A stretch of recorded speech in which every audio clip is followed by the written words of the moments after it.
Hoje falaremos sobre os bastidores da obsessão oculta. Afinal, o que seria a obsessão oculta? Isso existe no Espiritismo? É isso que nós vamos descobrir hoje. Tá? E para começarmos a falar sobre esse assunto, gostaria de citar a definição de obsessão dada por Kardec, lá na Codificação Espírita, onde ele diz que a obsessão é a ação persistente de um mau espírito sobre um indivíduo. E lá no Livro dos Médiuns, Kardec ele dedica um capítulo inteiro sobre o estudo das obsessões, onde ele categoriza as obsessões em 3 categorias. A primeira, a obsessão simples, a segunda, a fascinação e a terceira, a subjugação. E é dentro dessa classificação que muitas vezes, quando nós estudamos o Livro dos Médiuns, nós achamos que a obsessão simples, por ser a primeira, ela vai ser a mais fraca, né? Ou seja, a mais básica das obsessões. E a subjugação, por ser a última, ela vai ser a mais severa. Quando nós lemos Kardec depois com mais calma, fazemos um estudo mais aprofundado, principalmente na Revista Espírita, nos artigos da Revista Espírita, e também fazemos um estudo com mais calma a respeito do Livro dos Médiuns, nós vamos observar que essas 3 categorias não são níveis de obsessão, mas sim são variações do processo obsessivo. Ou seja, em algumas pessoas uma pessoa ela pode ter uma obsessão simples, ela pode ter uma fascinação ou ela pode ter uma fascinação. Não que seja, conforme eu disse, um nível de processo obsessivo. Mas vamos explicar melhor isto. Tá? No Livro dos Médiuns, Allan Kardec ele vai dizer que a obsessão simples acontece quando o obsediado ele sabe que está sendo obsediado por um espírito obsessor, por um mau espírito. Tá? Então, o que caracteriza a obsessão simples é isso, é obsediado saber. Então, por exemplo, uma pessoa que ouve os espíritos, né, e ela começa a ouvir vozes, então ela está sabendo que está sendo obsediada, né? Porque o espírito fica ali falando para ela, eu vou te matar, eu vou te fazer mal, vai acontecer isso, isso e aquilo com você. Então essa seria uma obsessão simples, porque a pessoa ela sabe que está sendo obsediada. Na fascinação, a pessoa ela não sabe que está sendo fascinada, é que ela está sendo obsediada. Por quê? O espírito ele vai tentar esconder, tentar ocultar ao máximo a sua identidade. Porque ele sabe que se a pessoa tomar conhecimento que está sendo obsediada, ela vai buscar ajuda. Ela vai procurar algum centro espírita, alguma casa religiosa, algum lugar que trate de espiritualidade para que ela possa se tratar, para que ela possa se melhorar e afastar esse mau espírito. Já no caso da subjugação, Kardec ele diz que existem 2 tipos de variações também das subjugações. Então, nós temos a obsessão simples, a fascinação e a subjugação. E na subjugação tem mais 2 subcategorias. Uma seria uma subjugação moral e a outra é a subjugação física. Tá? O que seria a subjugação? Subjugação, em termos gerais, é quando a pessoa ela não tem o controle do corpo físico. Então, muitas vezes, que é considerado uma possessão espiritual, muitas vezes é uma subjugação, porque nesse caso o espírito ele não entra dentro do corpo da pessoa, mas ele controla como se estivesse controlando através de um controle remoto, né, as ações da pessoa, então os movimentos do corpo e tudo mais. E aí Kardec ele fala que existe a subjugação física e a subjugação moral. Por quê? Na subjugação moral, o espírito obsessor ele tenta fazer com que a pessoa ela, tenha comportamentos morais condenáveis. né? Então, por exemplo, beber, os vícios, né, as viciações. Então, beber, usar drogas, cometer assassinatos. Então, tudo isso que uma pessoa em sã consciência não faria, na subjugação moral, ela faria. Tá? Então, atos condenáveis. Né? Então, teria aí uma participação muito grande dos espíritos, tá? Obsessores. E na subjugação física, seria aqueles processos em que o espírito que aí tem um controle total do corpo da pessoa, inclusive o movimento dos braços, né? Do corpo físico. Então, como eu falei anteriormente, a questão da possessão, né? Da pessoa ela se contorcer e tudo mais, dela mudar a voz e tal. Então, isso seria um processo de subjugação física, tá? E aí depois, claro, Kardec, depois do livro dos médiuns, ele vai fazer mais pesquisas a respeito dos processos obsessivos e ele vai descobrir também a possessão. No primeiro momento ele fala que possessão não existe, né? Que seria a possessão demoníaca. Então a possessão não existe, mas existe a subjugação. Mas depois ele vai estudar mais a fundo. Quando ele vai viajar lá para a Suíça, na cidade de Morzine, onde ele vai publicar todos esses estudos chamados Possessos de Morzine, tem uma série de artigos sobre isso lá na Revista Espírita, tá? E aí Kardec, então, ele vai falar que a possessão, ela existe, que a possessão, ela seria mais um estágio do processo obsessivo, né? Que seria, vamos dizer assim, se a subjugação é o terceiro, a possessão, ela seria o quarto. Que aí, nesse caso, aí o espírito, ele tomaria totalmente as funções do corpo físico da pessoa. É isso que Kardec vai dizer, então, nesses artigos, tá? Bom, então, dito isso, então, dentro de todos esses tipos, é fácil a gente entender que o que a gente poderia chamar de obsessão oculta seriam mais a fascinação e a subjugação moral.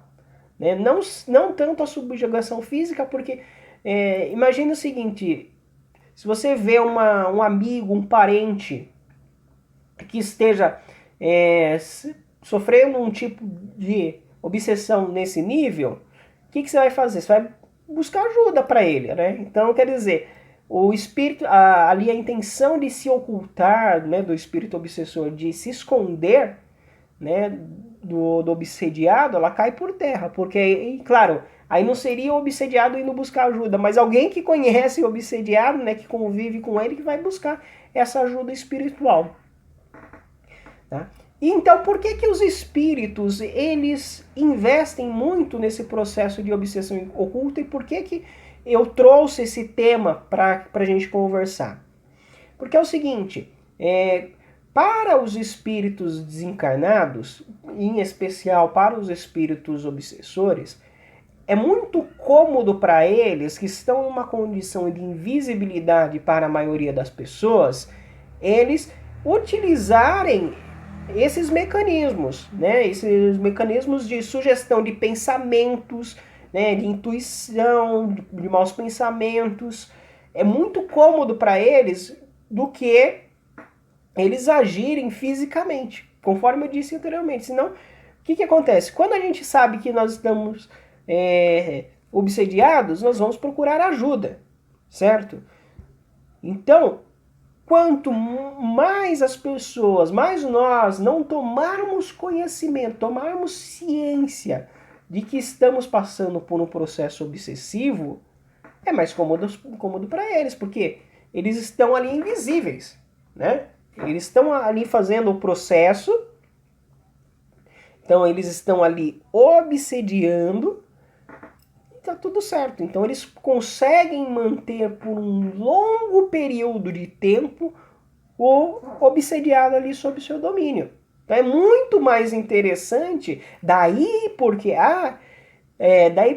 nós vamos observar, tanto em centros espíritas quanto em igrejas, que o número de possessos, de pessoas com possessão espiritual, é muito menor do que os processos obsessivos ocultos de fascinação. Tá? De fascinação, de vampirismo espiritual, né? Então, por exemplo, o vampirismo através de pessoas que têm vícios com bebidas alcoólicas, com cigarro, com drogas, vampirismo sexual. Os espíritos obsessores, eles vão investir muito mais nisso do que em possessão, do que em espetáculo.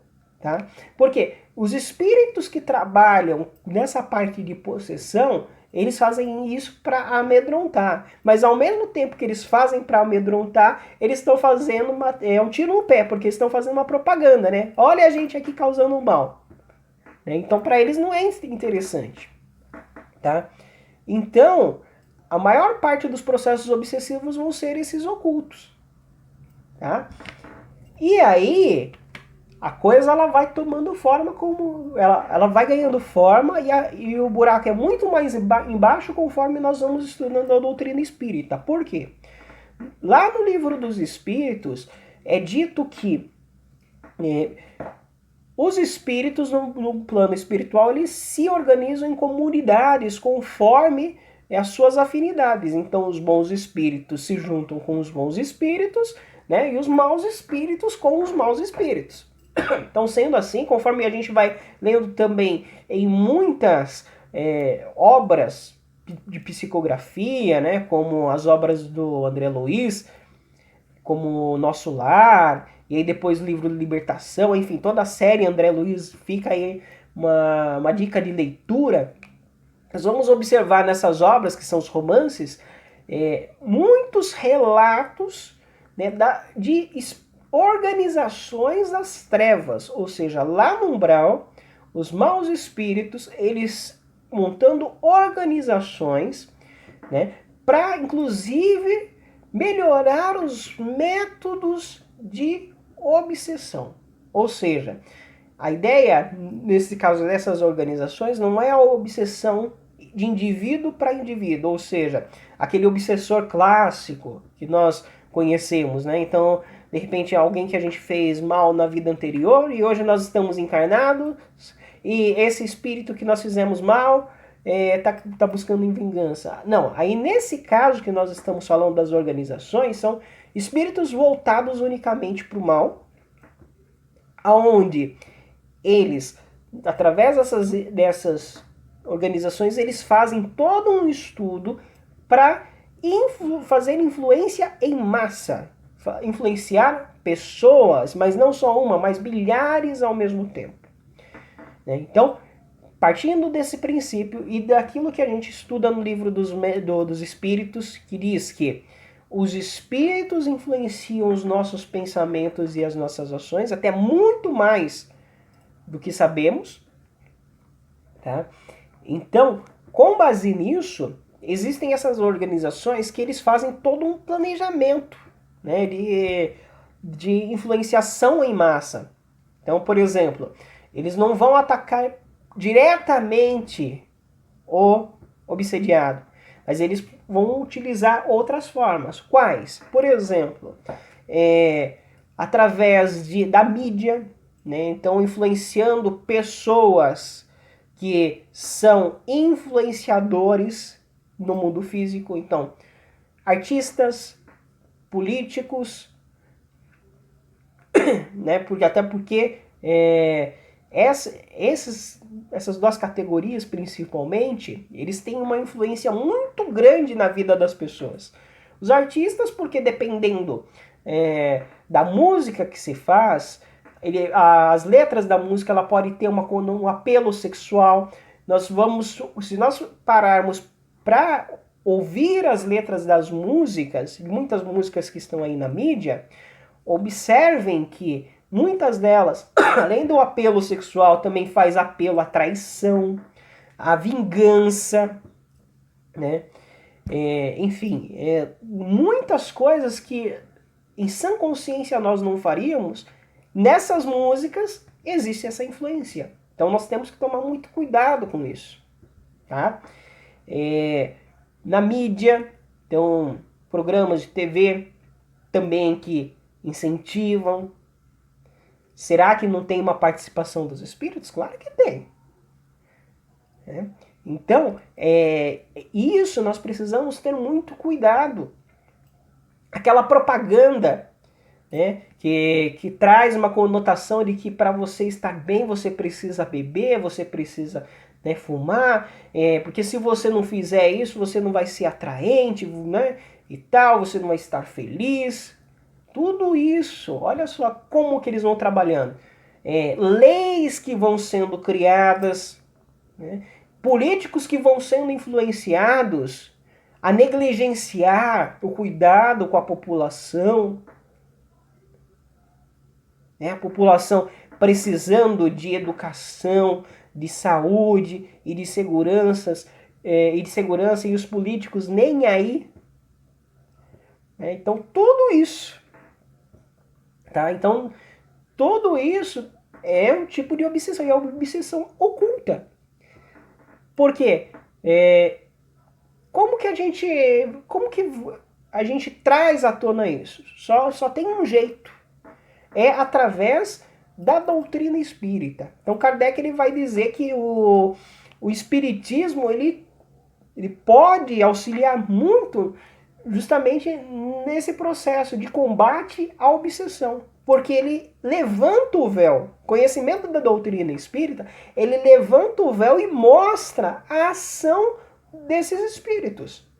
Fala, tá bom, até aqui você agiu nas sombras, né? Até aqui você influenciou. A partir daqui não vai mais influenciar de forma oculta, né? Então o que a gente pode aprender com a doutrina espírita? A gente pode, através do conhecimento da doutrina espírita, conhecer os meios que os espíritos obsessores atuam. Tá? E uma vez conhecidos esses meios, nós vamos também conhecer os meios para bloquear, né? Ou seja, para nos defender. E qual é esse meio de bloqueio? Para que nós não sejamos influenciados, para que não sofremos a obsessão. É trabalhar dentro de nós a nossa reforma íntima. Nós precisamos trabalhar na nossa reforma íntima. Somente através da reforma íntima. Não acontece reforma íntima sem autoconhecimento e a prática do que está ensinado lá no Evangelho de Jesus. Tá? Não existe reforma íntima sem isso. Então nós precisamos nos conhecer e precisamos colocar o Evangelho em prática. Né? Muito se fala de Evangelho, muito se fala de Jesus, mas de fato nós precisamos tirar de Jesus aquela figura da cruz, né? Ou seja, parar de idolatrarmos Jesus na cruz e colocarmos o seu evangelho nos nossos corações para que possamos, através das nossas ações, através da nossa transformação moral, aí sim não sofrer mais a influência dos maus espíritos. Né?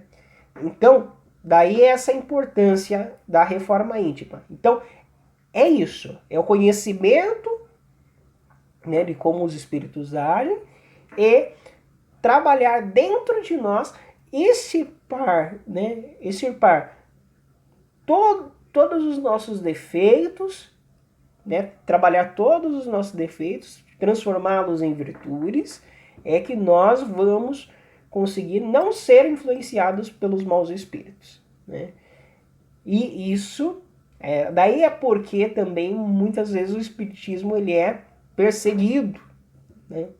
Nós vamos ver que a doutrina espírita, durante a sua história, ela foi muito perseguida e continua sendo até hoje, porque justamente ela levanta esse véu. Ela aponta, né? Fala, ó, é aqui que está o problema. Tá? E o que nós podemos fazer com relação àquelas pessoas que nós observamos que estejam passando por processos obsessivos ocultos, né? Bom, num primeiro momento é tentar alertá-las, né? Olha, será que de repente não seria interessante você fazer orações, voltar-se para a sua espiritualidade, se você acredita em Deus, né, praticar a sua religião, né, enfim, fazer as suas orações, tem feito, né, as orações, tem lido o Evangelho ou o seu livro sagrado, enfim, e buscar essa espiritualidade, né? Agora, se a pessoa ela não acredita naquilo que falamos, né? Ou de repente não acredita no espiritismo, o que nós podemos fazer? Nós podemos conhecer a doutrina espírita e também procurar ajudar, né? Dentro da casa espírita, nós temos recursos como as sessões mediúnicas que auxiliam muitas pessoas, muitas vezes até anonimamente, né? Quando as pessoas não querem ajuda. Existe um trabalho até anônimo que se faz dentro da casa espírita, nesse sentido de auxílio. Então, se de repente nós temos algum parente, algum amigo que a gente está percebendo que não está muito bem, e que de repente, se a gente for aconselhar, também não vai adiantar muito, a gente pode, né, contatar aí as casas espíritas que elas podem prestar esse auxílio. Claro que agora, no momento de pandemia, as reuniões mediúnicas, na sua totalidade, elas estão paradas, mas existem grupos, né, de auxílio espiritual que se reúnem virtualmente, não nos moldes da prática mediúnica, né, mas de auxílio espiritual através de energização, de envio de boas energias, que pode auxiliar também nesse processo, tá? Então é bastante interessante. Então, o que a gente pode fazer é isso, né? Então, conhecimento da doutrina espírita, que levanta o véu, a nossa melhora, né? E também levar essa luz para as outras pessoas. Então, é isso que nós podemos fazer, é isso que nós podemos fazer para combater esse mal, tá? E aí vem a pergunta, será que, uma vez sabendo-se, né, dessas ações dos espíritos, o mundo jaz no maligno, né, como é muito pregado pelas outras religiões? Bom, pela doutrina espírita, quando a gente vai fazer uma análise, a gente tem que fazer uma análise macro, né? Então o espiritismo ele dá essa possibilidade da gente olhar a coisa de um ponto de vista, vamos dizer assim, mais alto, né? Não estou de forma alguma desprezando as demais religiões, não é isso, tá? Mas é só aprofundando o olhar, tá? Bom, se a gente pensar que Deus ele é soberanamente justo e bom, e que não há ninguém mais poderoso no universo do que ele, tá? Então, o argumento de que o mundo jaz no maligno, ele é inválido, né? Porque aí a gente estaria colocando o nosso planeta, o nosso mundo, como se Deus não tivesse controle sobre ele. Não é verdade, né? Deus ele controla tudo, ele é onipotente, certo? E ele sendo onipotente, tudo aquilo que ele faz no universo, ele tem controle. Então ele criou leis, certo? Nas quais ele tem esse controle, ele tem controle total do universo. Então, partindo desse princípio, quando ele cria espíritos e cria planetas, existem fases de evolução, tá? Tanto dos espíritos quanto dos planetas. Então, se nós vemos que existem espíritos ainda no mal e também vemos pessoas, né, muitos companheiros nossos ainda no erro, não desanimemos, porque isso tudo faz parte da programação divina. Nós somos criados, a doutrina espírita nos explica que somos criados simples e ignorantes, que fomos criados para evoluir. Claro que existem pessoas que evoluem mais rápido e outras que evoluem um pouco mais devagar, mas todo mundo, no final das contas, vai chegar no mesmo patamar. Uns mais rápido, outros mais devagar, tá? Então, Deus, ele sabe da existência do mal, mas ele permite que o mal exista para que possamos aprender, para que possamos ter esse aprendizado e termos mérito né, na nossa caminhada. Então, da mesma forma que existem os espíritos maus, né, influenciando os nossos pensamentos, as nossas atitudes e as nossas ações, também existem os bons espíritos, também nos influenciando, e muitas vezes até de forma oculta, através da inspiração, através da intuição. Então, existe todo um trabalho do bem também acontecendo nos bastidores. Tá? Então, não vamos nos desesperar. Tá? Não vamos nos desesperar. O que vamos fazer é manter o nosso equilíbrio, buscar a inspiração e a intuição dos bons espíritos para prosseguirmos na nossa caminhada, né? E buscar auxiliar os nossos irmãos na medida do possível, tá certo? Então, espero que essa palestra tenha sido esclarecedora, né, dessa realidade da obsessão oculta, que na verdade não é nada que esteja fora do espiritismo, tá, gente?